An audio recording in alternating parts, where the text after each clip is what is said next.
ഞാനിന്ന് തയ്യാറാക്കിയിരിക്കുന്നത് ഒരു ടേസ്റ്റി ആയിട്ടുള്ളൊരു പാൽപ്പത്തിരിയുടെ റെസിപ്പിയാണ് കേട്ടോ. പാൽപ്പത്തിരി എന്ന് പറയുമ്പം സിമ്പിളായിട്ട് നമുക്ക് അധികം ഇൻഗ്രീഡിയൻസ് ഒന്നും ഇല്ലാതെ നല്ല ടേസ്റ്റി ആയിട്ട് തയ്യാറാക്കാൻ പറ്റുന്ന ഒരു ഈവനിങ് സ്നാക്സ് എന്നൊക്കെ പറയാം കേട്ടോ. അപ്പോൾ ഇതെങ്ങനെയാണ് തയ്യാറാക്കിയിരിക്കുന്നത് എന്നുള്ളത് വീഡിയോ സ്കിപ്പ് ചെയ്യാതെ മൊത്തത്തിൽ കണ്ടു നോക്കണേ. വീഡിയോ കണ്ടുകൊണ്ടിരിക്കുന്ന സമയത്തൊന്ന് ലൈക്ക് ചെയ്യാനും പിന്നെ സബ്സ്ക്രൈബ് ചെയ്യാതെ കാണുന്നവരൊന്ന് സബ്സ്ക്രൈബ് ചെയ്ത് സപ്പോർട്ട് ചെയ്യുകയും ചെയ്യണേ. അപ്പോൾ നമുക്ക് പെട്ടെന്ന് തന്നെ വീഡിയോയിലേക്ക് കിടക്കാം.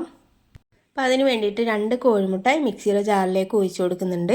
ഇനി അതിലേക്ക് 2 കപ്പ് മൈദപ്പൊടിയാണ് ഇട്ട് കൊടുക്കുന്നത്. അപ്പോൾ ഒരു മുട്ടയ്ക്ക് 1 കപ്പ് മൈദപ്പൊടി എന്ന കണക്കുണ്ട് കേട്ടോ. അപ്പോൾ 2 കപ്പ് മൈദപ്പൊടി ഇട്ട് കൊടുക്കുന്നുണ്ട്. പിന്നെ അതിലേക്ക് ഞാൻ 3 കപ്പ് വെള്ളമാണ് ഒഴിച്ചു കൊടുക്കുന്നത്.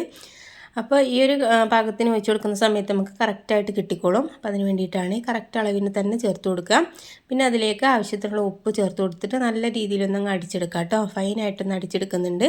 അപ്പോൾ ഈ ഒരു ബാറ്ററിൻ്റെ പാകം എന്ന് പറയുന്നത് നമ്മൾ നീരുദോശ ഉണ്ടല്ലോ ആ ഒരു പാകത്തിലാണ് നമ്മളിതൊന്ന് അടിച്ചെടുക്കേണ്ടത്.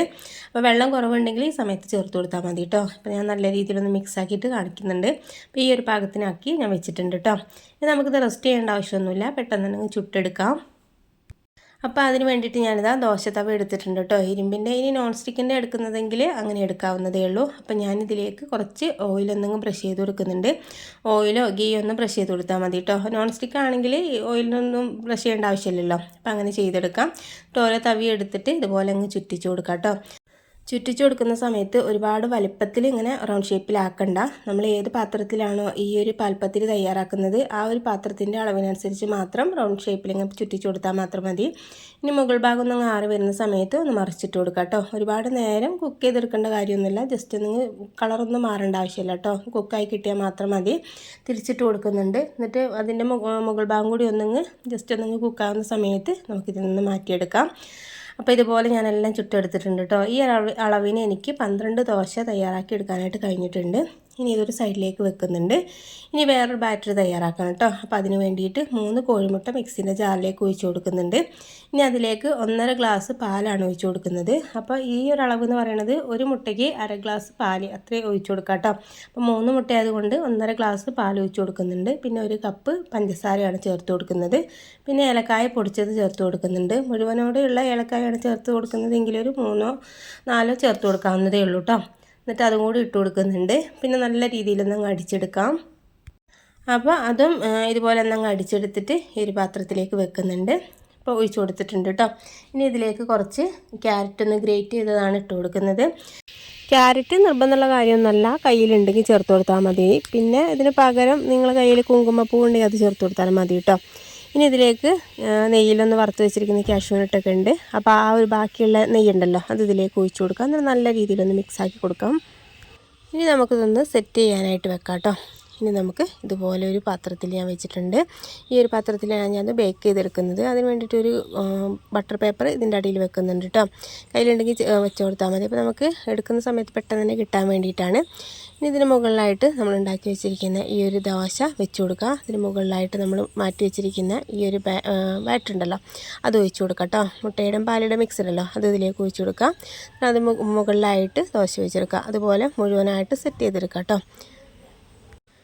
ഇപ്പോൾ മൊത്തത്തിൽ സെറ്റ് ചെയ്തെടുത്തിട്ടുണ്ട്. അപ്പോൾ സെറ്റ് ചെയ്യുന്ന സമയത്ത് നമ്മൾ എടുക്കുന്ന പാത്രത്തിൽ മൊത്തത്തിലായിട്ട് ഇട്ട് കൊടുക്കരുത് കേട്ടോ. അത് കുക്ക് ചെയ്യുന്ന സമയത്ത് ഒന്നുകൂടി ഒന്ന് പൊങ്ങി വരും. മുട്ടയാണല്ലോ അപ്പോൾ ഒന്ന് പൊങ്ങി വരും. അപ്പോൾ അതിനുള്ള സ്പേസും കൂടി കണ്ടിട്ട് വേണം നമ്മളിതുപോലെ ഒന്ന് സെറ്റ് ചെയ്തെടുക്കാനായിട്ട്.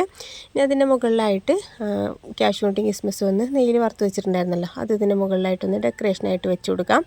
അപ്പോൾ അങ്ങനെ വെച്ച് കൊടുക്കുന്ന സമയത്ത് നമ്മൾ മുകൾ ഭാഗത്ത് എന്തായാലും ഈ ബാറ്റർ ഒഴിച്ച് കൊടുക്കണം കേട്ടോ. മുകൾ ഭാഗത്ത് ഒഴിച്ച് കൊടുത്താലാണ് നമ്മൾ ബേക്ക് ചെയ്യുന്ന സമയത്ത് കറക്റ്റായിട്ട് സെറ്റായിട്ട് കിട്ടുള്ളൂ.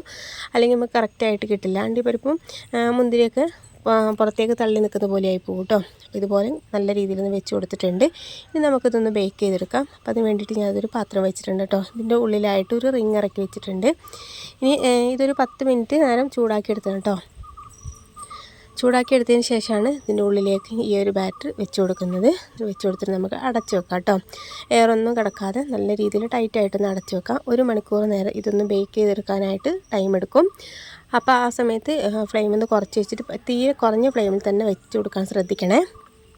ഇപ്പോൾ 1 മണിക്കൂറിന് ശേഷം ഇതുപോലെ പൊങ്ങി കിട്ടിയിട്ടുണ്ട് കേട്ടോ. ഞാൻ പറഞ്ഞില്ലേ പൊങ്ങാനായിട്ടുള്ള സ്പേസ് വേണമെന്നുള്ളത്. അപ്പോൾ ഇതുപോലെ നല്ല രീതിയിലൊന്നും പൊങ്ങി കിട്ടിയിട്ടുണ്ട്. കായൊന്നറിയാൻ വേണ്ടിയിട്ട് ഒരു ഫോർക്കോ ടൂത്ത് പിക്കോ എന്തെങ്കിലും വെച്ചിട്ട് കുത്തി നോക്കിയാൽ മതി കേട്ടോ. അപ്പോൾ ഇത് ചൂടാറിയതിന് ശേഷം സൈഡ് ഭാഗമൊക്കെ ഒന്ന് വിടിയിക്കുക. എന്നിട്ട് ഇതുപോലെ ഒന്ന് ഫ്ലിപ്പ് ചെയ്തെടുത്താൽ മതി. അപ്പോൾ കണ്ടില്ലേ കറക്റ്റായിട്ട് നമുക്ക് സെറ്റായിട്ട് പെട്ടെന്ന് തന്നെ അങ്ങ് പാത്രത്തിൽ നിന്നും വിട്ട് കിട്ടാനായിട്ട് ബട്ടർ ഷീറ്റ് വെച്ചതുകൊണ്ട് പെട്ടെന്ന് തന്നെ കിട്ടിയിട്ടുണ്ട്. അത് ചൂടാറിയതിന് ശേഷം ഇതുപോലെ ഒന്ന് കട്ട് ചെയ്ത് നോക്കുന്നുണ്ട്. കട്ട് ചെയ്യുന്ന സമയത്ത് കണ്ടില്ലേ ലെയറായിട്ട് നല്ല ടേസ്റ്റി ആയിട്ടുള്ളൊരു, ഇത് കാണുന്ന പോലെ തന്നെ നല്ല ടേസ്റ്റി ആയിട്ടുള്ളൊരു പാൽപ്പത്തിരി തന്നെയാണിത്. അപ്പോൾ ഇതുപോലെ ഒന്ന് ട്രൈ ചെയ്ത് നോക്കാത്തവർ എന്തായാലും ഒന്ന് ട്രൈ ചെയ്ത് നോക്കിയിട്ട് ഫീഡ്ബാക്ക് അറിയിക്കണേ. അപ്പോൾ ഇതിനേക്കാളും നല്ല കിഡിലൻ വീഡിയോയുമായിട്ട് നമുക്ക് വീണ്ടും കാണാം. Okay, thank